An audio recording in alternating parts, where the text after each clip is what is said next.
Buongiorno cari amici, benvenuti anche oggi all'Analyze Flash del vostro Marietto Veneziano. Oggi voglio rispondere a degli amici che mi hanno contattato per via delle fatture, maledizioni, incantesimi, giuramenti, maldicenze, insomma tutto quel prontuario di cose non benefiche che circondano la nostra vita. Allora, cari miei, le fatture, le maledizioni, le maldicenze, i giuramenti, gli incantesimi esistono e come? Certo, fra tutti quelli che ho controllato, il 90% erano autofatturazioni, no? Autovittimismi e via dicendo. Però queste cose qua esistono, lo ripeto, queste cose qui esistono e fanno parte della vita corrente. Perché, come mi diceva mio padre, e lo ripeto, come mi diceva mio padre quando avevo 6 anni, chi comanda il mondo eterico comanda il mondo. Lo ripeto perché magari è la prima volta che senti il Marietto veneziano e non è chiaro il messaggio. Chi comanda il mondo eterico comanda il mondo. Però c'è un però.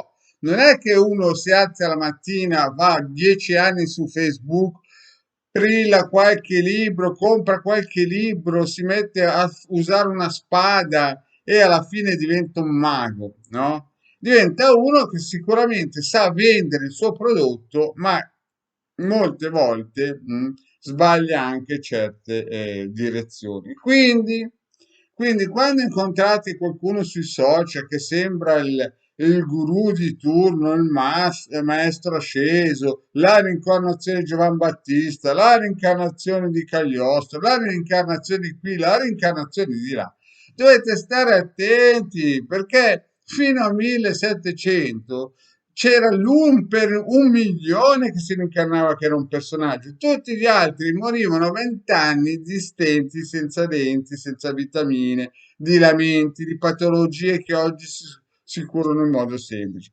Quindi quando incontrati sui social, io faccio di qui, io faccio di là, io faccio giù, io faccio su, dovete stare attenti e lontani come la peste, perché questi qui sono come i venditori di criptovalute. Lasciate stare quelle cose lì, no?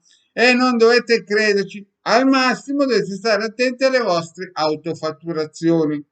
Allora, esistono le fatture, gli incantesimi, i giuramenti, maledizioni, via dicendo? Esistono, ma le fa chi è competente e certamente non lo va a gridare sul web che sa fare camminare sull'acqua, perché altrimenti cammineremo tutti sull'acqua, non ci sarebbero più gli ospedali perché la gente non si ammalerebbe più e praticamente questi qui sarebbero padroni del vaporetto. Nella realtà sono dei mendicanti e lo ripeto, sono dei mendicanti che scimmiottano i maghi. Oggi con i social, con questa New Age, con questo Reiki, con questi angeli colorati, con questo salto quantico del 2012, con questo settimo piano, canalizzazioni, c'è un ciarpame, e lo ripeto, c'è un ciarpame di maestri ascesi, no? Che usano l'ascensore per cercare di tirare avanti il lunario. Signori, quando si fanno dei lavori, ve l'ho sempre detto, ci vogliono minimo 9 mesi.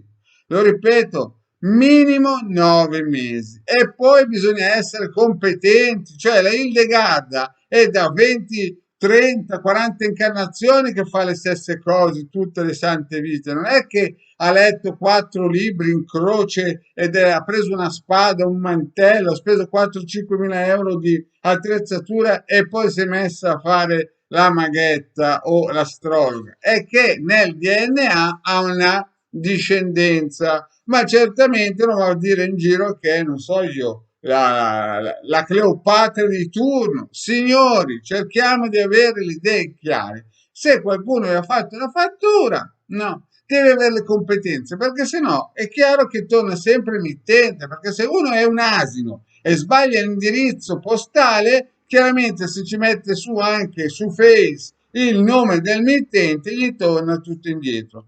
Quindi state tranquilli, guardate le pillole, il vostro maretto veneziano di Hildegard, usate questi circuiti. Ad esempio, questo circuito della tartarughina sembra un circuito semplice, ma se andate a vedere la pillola è un circuito potente che risolve molti problemi. Quindi tutte quelle persone che si alzano la mattina e sognano di essere stati fatturati, maledetti, certo che se voi siete un attaccabrighi e con tutti quelli del vostro condominio ne avete una, chiaramente poi non lasciatelo dire Marietto, perché queste cose Marietto non le dice, ma certamente trovate pane per i vostri denti. Ma se voi siete una persona corretta, che pagate le tasse, che pagate la spazzatura, che guardate i vostri figli a crescere da quando hanno 5 anni, ma signori, il karma, il signore del karma è con voi, ma cosa volete dalla vita, no? Fate le persone corrette e poi il Padre Eterno vi dà quello che meritate. Ma se voi siete dei frischielli che cercate di scrivere una pagina più del libro, non scriverete mai un libro, non leggerete mai un libro e alla fine prenderete un bel tiro, no? Nel fondo schiena perché vi autofatturerete. Bene, cari amici, grazie e alla prossima, ciao.